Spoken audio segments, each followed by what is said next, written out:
Oh boy, am I glad I noticed that 30 seconds in. All you missed was me saying I cosplayed as the Death Star.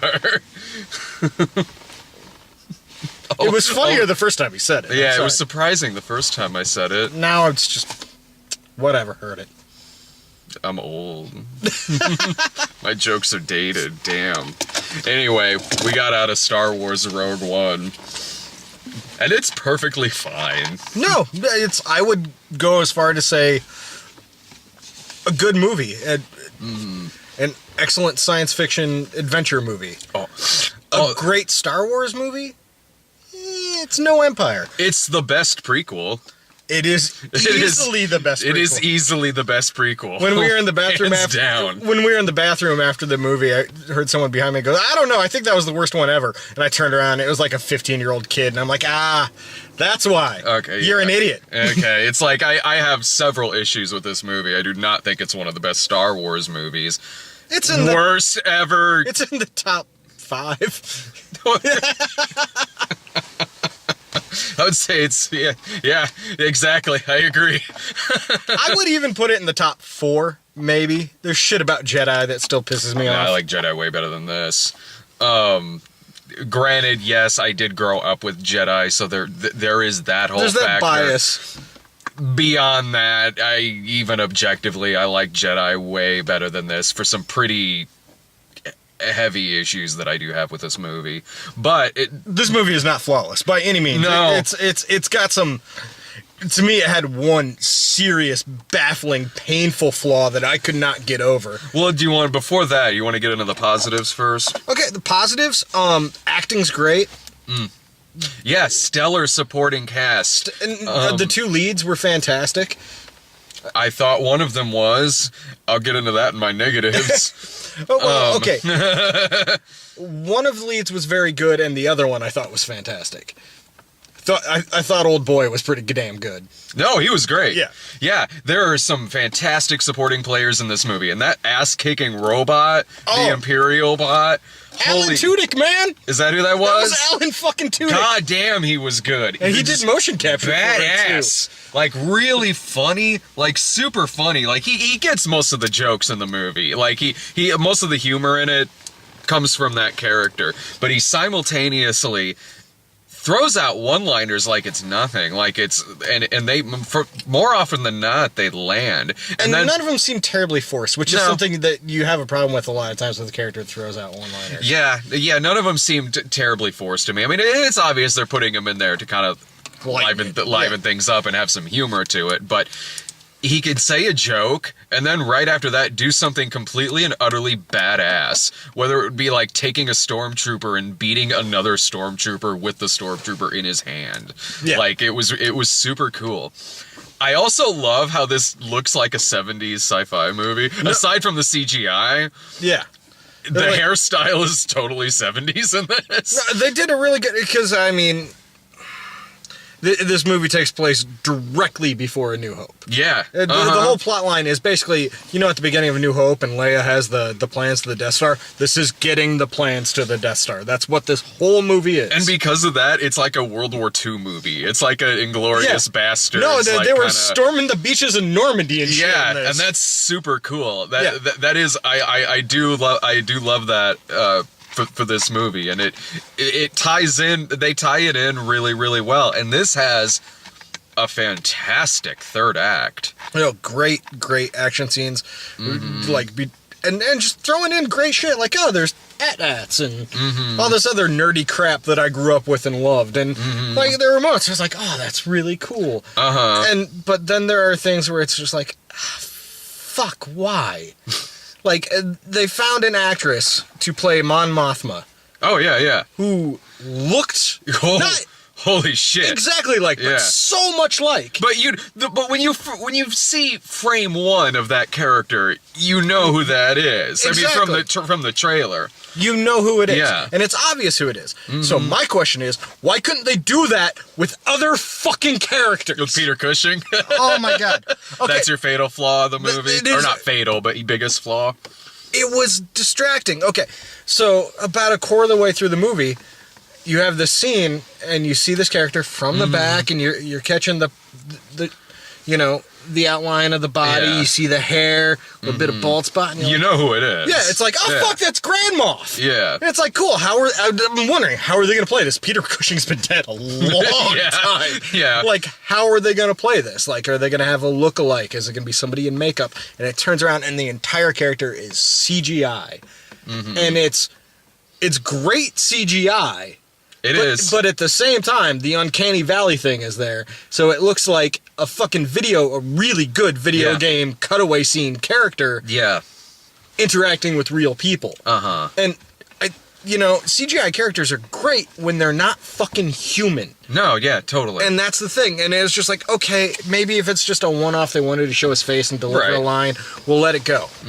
But they kept fucking going back to it. He's in this quite a bit. Like 9 or 10 times they go Yeah. back to fucking Grand Moff Tarkin, and it's like, motherfucker, you could have done so much better. Like, if you had just got someone who looked a little bit like him, done some prosthetics and some makeups, Then, yeah. lit it fucking right, and just It wouldn't be the first time that a Star Wars movie has used another actor to play a pre-existing character. They even do it in this very movie. yeah. And that's the thing. It's like I would have appreciated the effort Yeah. and been less distracted by any other option than a CGI rendering of Peter Cushing, whose mouth doesn't move. Quite right. Yeah, because it's not terrible, but it's not quite right. Well, here's the thing. It bothered you more than it did me, but here's why. Being in Chicago the last couple of days, there was a lot of people up there who had already seen Yeah. this movie. Nothing was really spoiled for me about it. Which, to be fair, there's really not that much to spoil about this movie. No, but, there's like, not. There's some appearances of characters. That you're I'll like, get to that in a second. But but one of the common complaint that everyone was hearing from the word of mouth was how bad that looked and how like distracting the fake Peter Cushing was. So going into this, I was actually expecting a lot worse. Like Okay. I was expecting like he's gonna look just as real as Jar Jar Binks or like Jeff Bridges in Legacy. Like I was expecting like that level of Uncanny Valley, and what it was just slightly distracting. it was slightly distracting. But then I It was expecting just enough to take me out of it to think about it's how off it was. It was distracting to me in the sense because you're constantly looking for flaws. No, exactly. You know? So, yeah. Exactly. You're constantly looking for flaws in this effect. Now, by all means, it's not a terrible effect. No, kudos to the animators. They did a hell of a job. The rendering's really good. It looks like Peter fucking Cushing. It does, and because of that, if let's say for some reason I didn't know he was dead, or I just know. Let's just say for some reason I didn't know that was an effect. I don't know if I would have realized it watching it. I would have thought it's there's something off looking about it a little bit. Right. But I probably wouldn't have thought it wasn't an actor there on screen or whatever it is they did with it. However they did, but that's the thing to me is it was they tried their hardest and I'll give them credit for a good effort. Yeah. I really will. Absolutely. But at the same time, for me, if they had just like if you're gonna do that, make it quick. Like do that one line he was gonna give, and then there was no need to keep going back to him. It wasn't necessary to the plot of the movie. Now he looked okay. From here on out, we're going to be getting into spoilers. So if We've already gone into some spoilers. but like here definitely. So stop here if you're planning on seeing this. He looked better than Carrie Fisher did at the end of this movie. Okay, yeah. At the end, they open the door. There's this figure in a white hood, and you're like, it's Princess Leia. We know Hand who her it the is. fucking disc. You don't have to show her face. And I the whole time I was like, don't turn around. Don't do this again. And not only does she, but they end it on the worst shot in the movie, and they end it with one of the corniest pandering ass lines in the movie. For a third act that was great until that last 5 seconds. Holy shit, like this is right after we see Darth Vader doing some pretty fucking badass shit, which we haven't seen in a long goddamn time. Yeah. We see him doing badass shit, which was really cool for how much boy, did those prequels really neuter that fucking character horribly. It was nice seeing him doing something really scary and badass.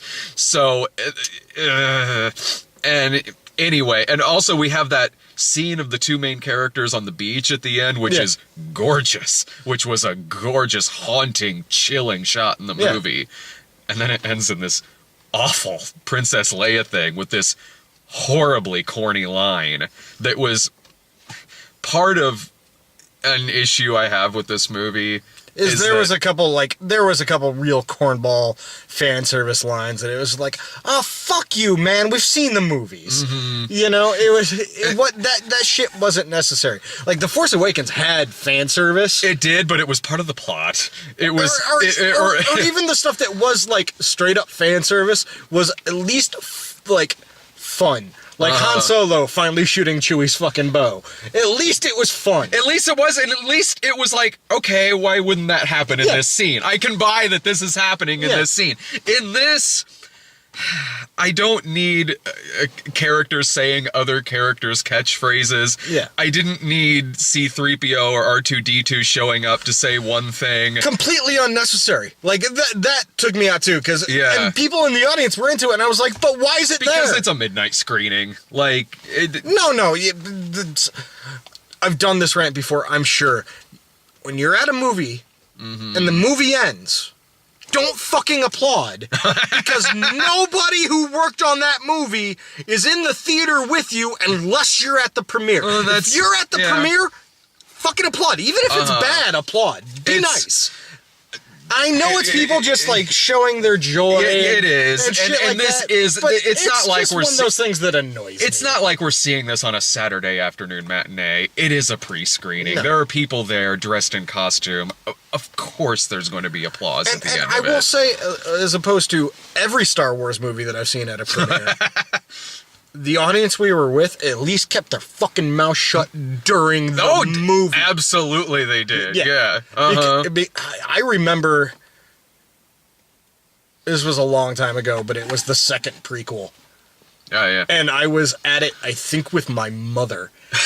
And when Yoda pulled out his lightsaber, the entire audience in the theater cheered for like 5 minutes. And I was sitting there going, I came here to watch the fucking movie. Shut up.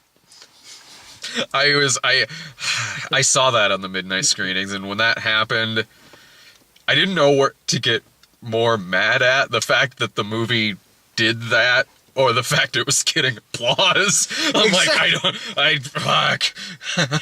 I'm so angry. I was just sitting there like, I kind of just want this movie to end. Fuck. Well, and that's what the prequels were good at, was just me wanting them to end. just destroying the mystique of something that was special because it had mystique. Yeah. You know? And this movie doesn't ruin any kind of mystique. No, it doesn't. It just it feels like a natural. No, it does. Like the prequel should have been this. Yeah. Oh God, yeah. Like if this had come out, like when the prequels came out, I would have been just like, fuck yeah, keep making more, George. Yeah, keep doing it, man. Keep doing it. Oh, the part where like Ponda Baba shows up with the other character, you know, he doesn't like you, I don't like you. When those two showed up, okay, I how the fuck did they? Because the progression of this movie, it's like, okay, it's cool to see those characters. It wasn't for me. I was like, come on, don't do that. That was another part where I was like, I don't need that there. That's the kind of fan service I'm not that cool with. Sure, sometimes it can be integrated fine, and a quick thing like that can be integrated fine into something. Like, yeah, I'm sure I can think of an example where something like that has worked fine. In this particular case, no, I didn't need that. You know, if they had been on Tatooine, I'd have been like, hey, that was fun. Were they not on Tatooine? No. Oh. They were on another planet that later that day got blown up by the Death Star. So how did those characters make it to fucking Tatooine when the Empire blew that fucking planet to shit? They're the Empire's version of R2 and C-3PO. They're giving evil plans to somebody else. Now, okay, if that spins off into something about those two, like, okay, well, I guess he set it up perfectly fine in this film. I did like seeing Oh, sorry. What were you gonna say? It's like that would be a fun like buddy scumbag movie. Yeah, you know what? I'd be like, all right. Well, I guess one of them you can't understand. yeah, I guess that little fan service thing there was all right. Then you kind of set it up for it. You got me. Movie. That one didn't bother me as much as like the R2D2 and C3PO one, because that one was just out of fucking nowhere. And like the other one that fucking killed me, like I was excited at first. Fucking Jimmy Smits is in this movie. Yeah, I had no problem with that. And that was great, because it actually tied things in nicely to, sadly, the prequels. Sure, yeah. But it tied things in nicely, and I'll give him credit for doing that. Yeah. But he has a line where they're like, entrust this information to someone. And he's like, oh, yes, I trust her with my life. It's like, dude, no, don't do that. Like, and don't say that. Like, with that shit-eating grin, you know that was the one line Jimmy Smits is like, fuck it, I'm just phoning it in. Phoning it in. I got a couple lines. I'll do what I can, and then Yeah. I'll get back to the set of, the on any show now? I love Jimmy Smits. I do, too. He's great. Yeah, Jimmy Smits is awesome. Like, I see Jimmy Smits in anything, I smile for a second. I'm like, fuck Yeah. Jimmy Smits. Fuck yeah, that season of Dexter he was on, he was great. Oh, the last couple seasons of West Wing. Yeah, NYPD Blue. Yeah. Fucking love Jimmy Smits. Smits is great. No, it was cool seeing him pop up in this, but yeah, I kind of thought that too. What you just said, but a huge issue that I have with this movie, I really didn't give a fuck about Felicity Jones, not even a little bit. I thought she was nothing. I thought she was wooden. I thought there was nothing interesting about this character, like at all. There was no humor. There was no charisma. There was no charm. There was no intimidation. There was no badassness, no coolness, nothing. And I don't need all of those things, but I need one of those things. I didn't think she was bad by any means. She's too wooden to be bad in this film. I didn't even think she was wooden. Oh, God. I just... It was a nothing. There was nothing about that character. No, there really wasn't. It was one of those. It was an ensemble movie where like a couple of the supporting characters, like the two Asian fellas, who were great, Yeah. but they were ridiculous, and that's what made them great. Like, Yeah. like let's throw in a fucking blind Japanese warrior. Yeah, And yeah, and that's the thing, because like, and those characters that could easily be cliched as fuck, but those Sure. actors made them interesting. And yeah, like, and every character in this movie was interesting, but her. She is literally upstaged by everything she acts opposite against in this movie. And I can see where you're coming from with that, and I think it's mostly because everything she acts against in this movie was really good. It's not that there is nothing to this character, even if this character was just its own thing. Look, compare With movies. this character's backstory, I do think they needed an actor that could emote a Exactly. little bit more, because Something. this character had a couple moments where like some serious emotion really would have been great. Yeah. And like I don't think she's a bad actress. No, she's not a bad actress I wasn't at all. upset by the performance, and I didn't think about that watching the movie, but now that you've mentioned it, yeah, she was a little stiff. Yeah, I was thinking about that constantly, because that was the one thing that was not pulling me into the first 2/3 of this movie. If there was something there, a character, like I could have been pulled into Because- everything that's going Because on. there's like a scene where, like, by all means, that character should be righteously angry. Righteously angry, or some. But she's just kind of schoolmarm lecturing, you know? Yeah, that. And even in the action scenes she has, every other character has action scenes a million times better than hers, Yeah. a million times more badass. And think about every movie that's like this, every World War II movie that's kind of like this. Nearly every single one of them that you can think of has a lead character in an ensemble cast that's a million times better than this character.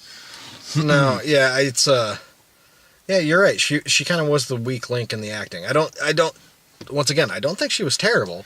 No, But- she wasn't. But She when wasn't you compare terrible. her to some of but- the other performances in it, where you have, I don't even know the guy's name, but the guy who was the captain was fucking charismatic as holy shit. Yeah, he is great. And I was like, I knew going in, I was like, okay, based on where this movie's going and what they're doing, everyone's gonna die. And I that's one thing I love about this movie. Everyone fucking yes. dies. They went for it in terms of Yeah. that. and the ending scene is with the two characters that are the last ones to go is so gorgeous, and so it is so emotional that in that moment, in that one moment, it's the only moment in the movie where I was legitimately sad to see these two people go.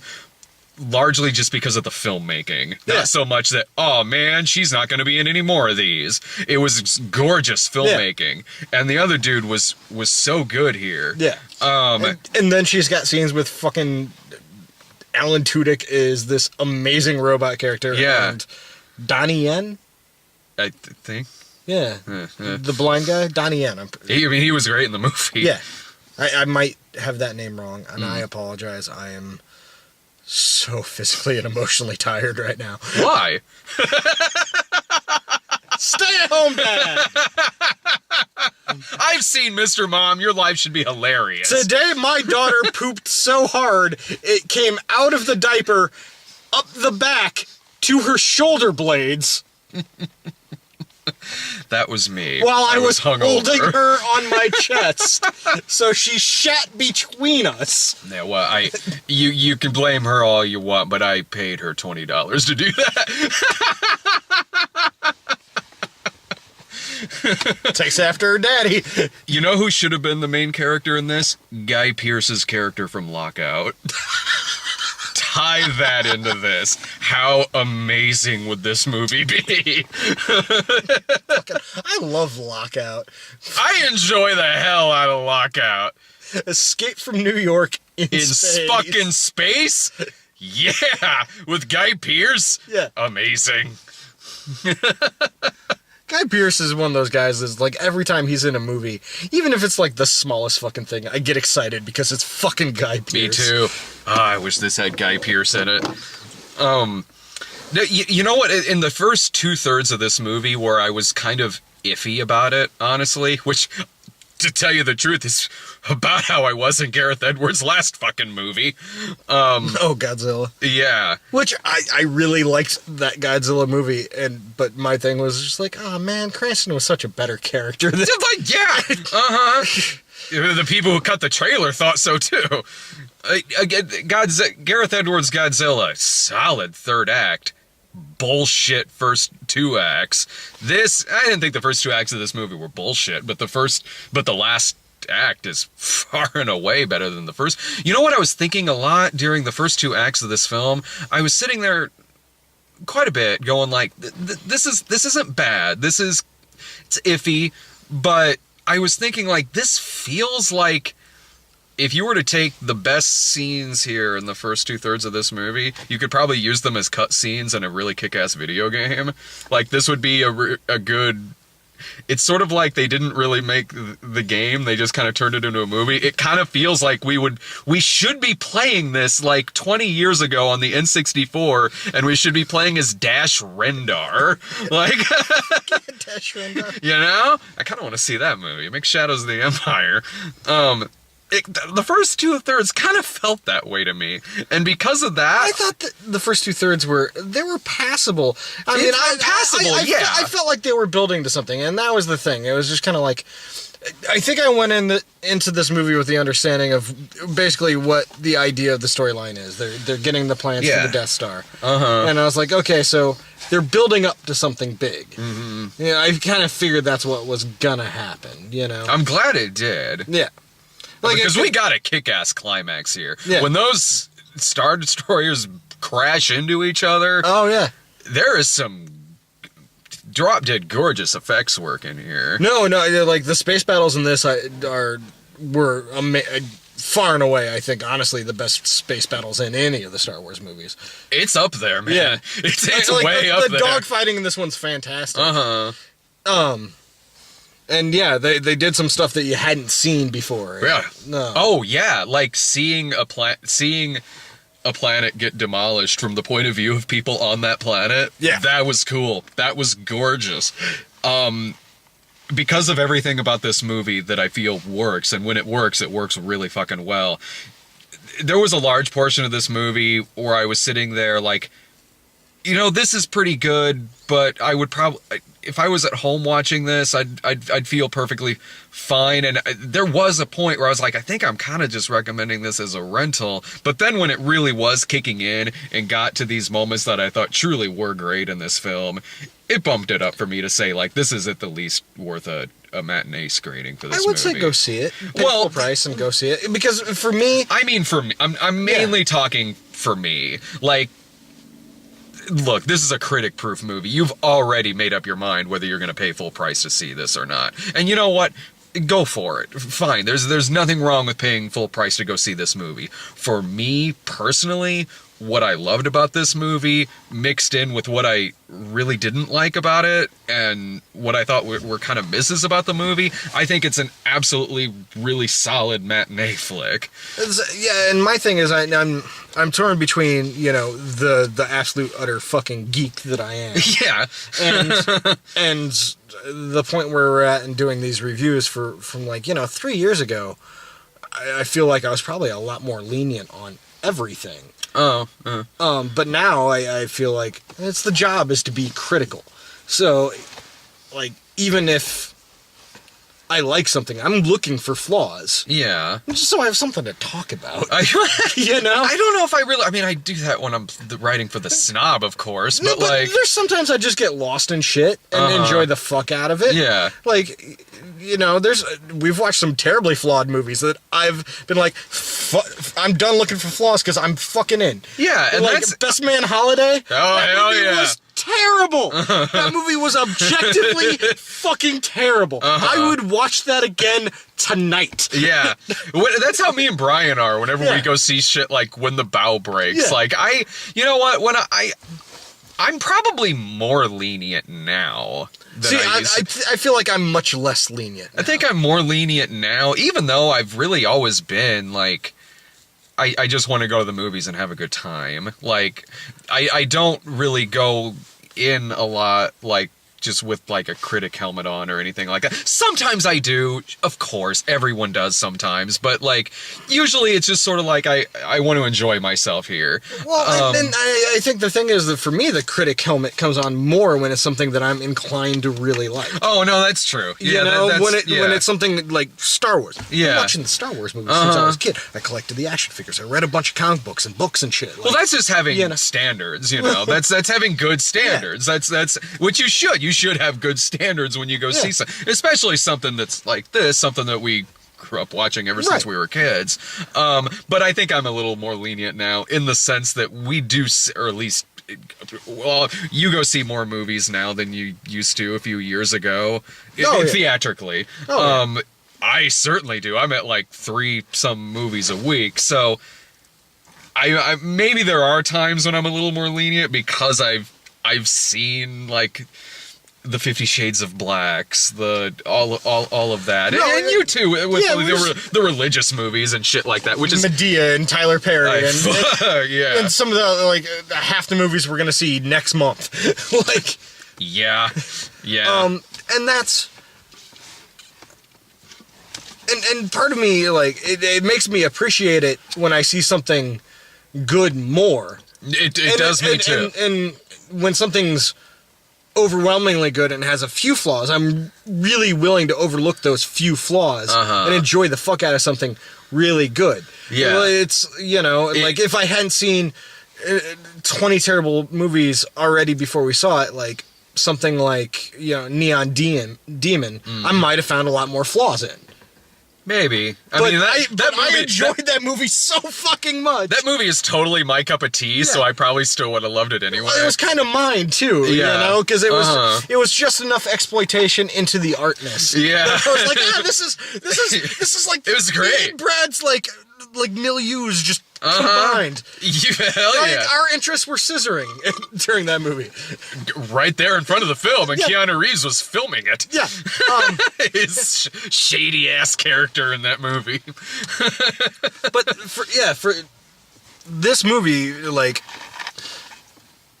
I will say the geek in me took over for a lot of it and was willing to overlook a lot of the weak points because I was honestly enjoying the movie. Yeah. I was honestly enjoying the movie. And you're right, the lead actress was a little weak, but at the same time, everything else that was happening around her for the most part, And that's true. I was really into, so I was willing. It didn't really register at the time.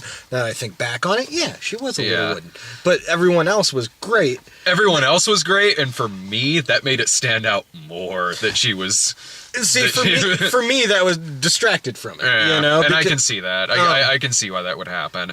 But I mean, us seeing so many movies, like what you said a second ago, it does make you appreciate hardcore when we get like the Hell or High Waters and the things like that, and Moonlight. And, and Moonlight was. I know we reviewed that the other week. Yeah. I've been thinking about that movie for a week, and it's just like, fuck, that was a really good movie. damn good. Like, and it had flaws too. Sure. Yeah, but at the same point, it's like that's one of those movies that people are gonna like teach about. I feel that way about, because a day or two ago I saw La La Land, easily one of the best movies I've seen this year. And yeah, it's good movies, mediocre movies, bad movies. It's great coming out to the theater every week. Well, and that's kind of the joy of December too. Yeah. Is for 12 months we go see every piece of shit that comes to town, and in December, oh, it's Oscar season. That's true. It's like That's ooh. very true. So coming up next is Collateral Beauty. No, I know. I agree. I agree with what you're saying. Like, it's Oscar season, Right? And it's everything. like even if I don't get to see it in the theaters, at least I know a lot of the movies that I want to see are coming Yeah, out. Silence is coming out before too long, I think. Silence, I've been looking forward to since. It's okay. One of my favorite movies of all time is The Mission. Oh, the De Niro. Yeah. That was hell yeah. Easily one of my favorite movies of all time, and it seems like Silence is going to be Scorsese's kind of version of The Mission. Yeah. But in Japan, and part of me just that concept alone is fucking amazing. It's gonna be great. It's gonna be 18 hours long, but it's gonna be great. I don't care. I don't care either. Like, I'm down. I'm so sold. I'm so sold on that. I hope it comes to town. I don't know when that's. Oh, dear. Sorry, guys, it got dark for a second. My wife is texting me, and I have to. Oh, we can wrap things up. You have any final thoughts about this? Yeah, it's good. Go see it. Yeah, it's good. Go ahead. Sorry. Nothing is ever going to be the original trilogy. No. Like, as a Star Wars nerd, nothing is ever going to be those three movies. But if you're expecting someone else to, like, take the reins and make these movies and try and make them good, honestly, I think the last two, I think Disney's found a good formula. Yeah. And I'll give them fucking so much credit for this. I know this is part of a franchise, but this is not a franchise in itself. Like, this movie had a definite fucking end. Yeah. There is no space for a sequel. And anymore, for a major blockbuster movie, that's fucking ballsy. That's and true. I give them so much credit. I do too. It's one of my favorite things about this movie. Yeah. It absolutely is. It's part of why I think the last act of this movie is so great. For all the problems that I have with this movie, it's good. It is. There's things about it you'll really love. There's things about it that'll annoy you, I'm sure. But, like, when it works, it really fucking works. So, I mean, overall, I recommend the movie. I mean, for me personally, I think it's more of a matinee. But I mean, you're already probably planning on paying full price to see this, and you'll be fine. Yeah, and you know, no matter what time you see it at, it is it's a Star Wars movie. It's an epic movie with space battles and a big score. And, you know, see it on the big screen. Yeah. Because shit like this is what we still have theaters. Yeah, exactly. Exactly. Yeah, check it out in the theater. Coming up tomorrow, Sarah and I are seeing Collateral Beauty. I honestly can't wait. My poor fucking wife. My poor put upon wife. See ya.